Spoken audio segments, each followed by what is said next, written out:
This could be the last play of the football game.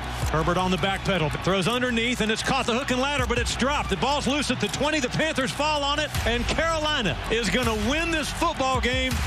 Brady throws a pass near sideline. Caught ball by Vaughn. 3-2-1. Touchdown, Tampa Bay. Fire the cannon. Denver's down 6 with 1 second on the clock. Locke rolls to his right. Locke throws a ball. End zone catch. Touchdown, Denver. This is the game. Goes to Parham. Jump ball. Caught. Signal is touchdown. It ain't over till it's over, baby. That ball popped out on the ground. Jackpot. Vegas wins, baby. Back to throw on 3rd and 12. Herbert fires. It's picked. The Dolphins have it. You look at the Chargers, and they've just got to be so disappointed they keep losing these one-score games. 7 losses by 1 score or less. Nobody likes that, especially not Joey Bosa. But just last week, when it looked like it was all going to implode again, it didn't. With under a minute left and the Falcons driving for the win, Michael Davis picks off Matt Ryan. Then Justin Herbert hits Tyron Johnson to set up the game-winning 43-yard field goal by Michael Badgley. And the Chargers, they get it done 20-17. Justin Herbert's first career game-winning drive in what's been a mostly forgettable season for the Chargers. But let's send it out to Omar Ruiz, who's in Las Vegas right now with more on this. Hey, Omar. Hi, Colleen. A frustrating season, to say the least, for the Chargers. Anthony Lynn acknowledging that he knows his job status is under the microscope. He says it's part of the territory. The Chargers trying to snap a 9-game losing streak within the division, and Justin Herbert hoping to get his first NFL road win, and it looks like he's going to get help tonight.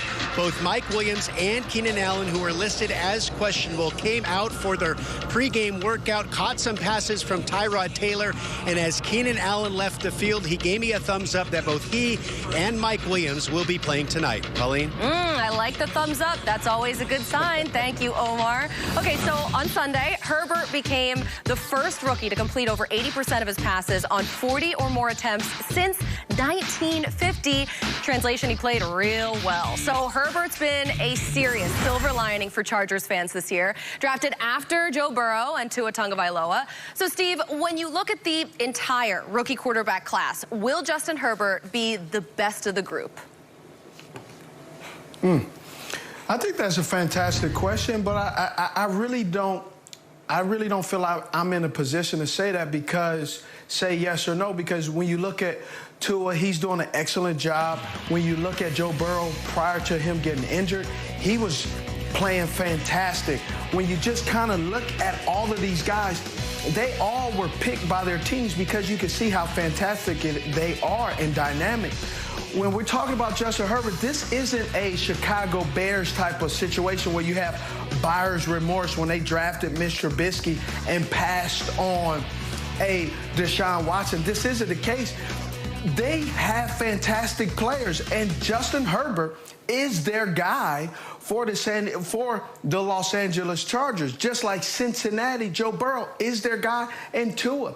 All 3 of these guys, when we look back, we're going to say, fantastic pick, excellent pick, and excellent pick. We're not going to be doing the what if, woulda, coulda, shoulda that the Chicago Bears have been doing since day 10 after selecting Mitchell Trubisky. Yeah, and guys, I agree, Steve. All 3 of these guys have been incredible. Yes. I remember back in '98, they got Ryan Tannehill and Peyton Manning, and everybody talked about, we're going to have this battle for the next 10 or 15 years. That didn't materialize. This will. It will be a 3-horse race for the next 10 to 12 years between these 3.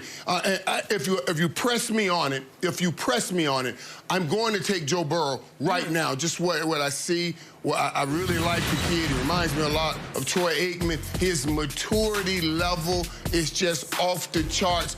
And he didn't have the team that Justin Herbert had, and he still had this team in a lot of games. But let me say this. I can't stress, because I heard that report. The Chargers, it would be a huge mistake to change direction right now, to go in a different direction with your head coach. You're 1-score games.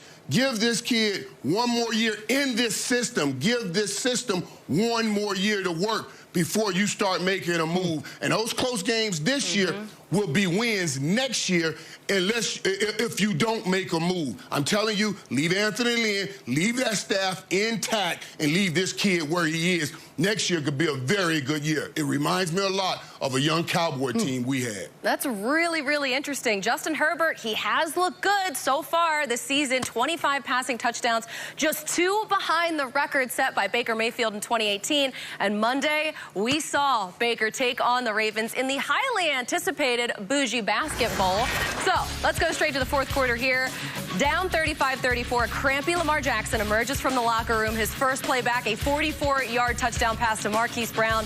Mayfield answered right back, a touchdown pass to Kareem Hunt there to tie the game with just over a minute left. Too much time for Baltimore as Justin Tucker hit that game-winning shot.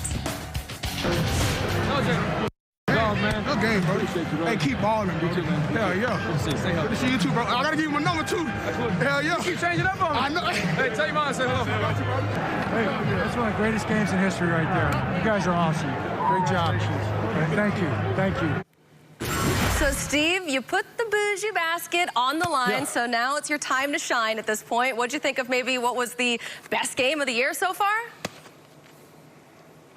I thought it was the best game of the year. If you're a fan of either team, you didn't sit down. You were just up and down trying to figure it out. I was texting Joe. He played dead. He didn't really hit me back, so I'll talk to some other people, and so we had a great time. But I also was nervous because here's the thing. That was a fantastic game. But I do believe that in the AFC North, you have the Pittsburgh Steelers, you have the Baltimore Ravens. Hear ye, hear ye, hear ye. Here's an announcement. The Cleveland Browns have now showed me that they are no longer stepchildren of the AFC North. They are kinfolk. They deserve a seat at the big boys' table. But before I throw it off to you, Joe, where in the hell is my gift basket? Uh-oh. Sucker?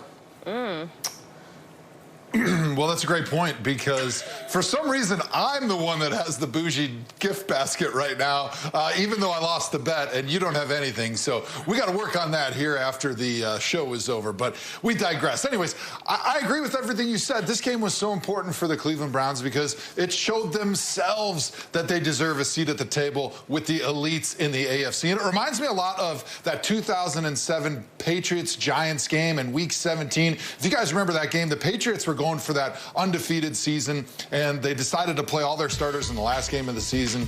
And the Giants, they lost 38-35, but they played them so close that they could go back on that game and say, man, a couple plays here or there, we would have won that game. It built an enormous amount of confidence as they worked their way into and through the playoffs, and then they got a chance to see them again in the Super Bowl.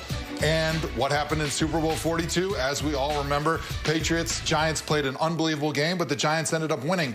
And I think it was that confidence that they were able to build in the defeat at the end of the season that really springboarded them to be able to beat the Patriots in the Super Bowl. And I see that same confidence coming from the Browns side of things after that Ravens game on Monday Night Football. First game in NFL history where both teams had 4+ rushing touchdowns. It was wildly entertaining to finish off Week 14. So now, Chargers, Raiders, it's your move. You're up. There's Justin Herbert with a chance to start the week off right. We're going to go back out to Vegas to talk to one of our favorite quarterbacks about maybe one of your favorite quarterbacks.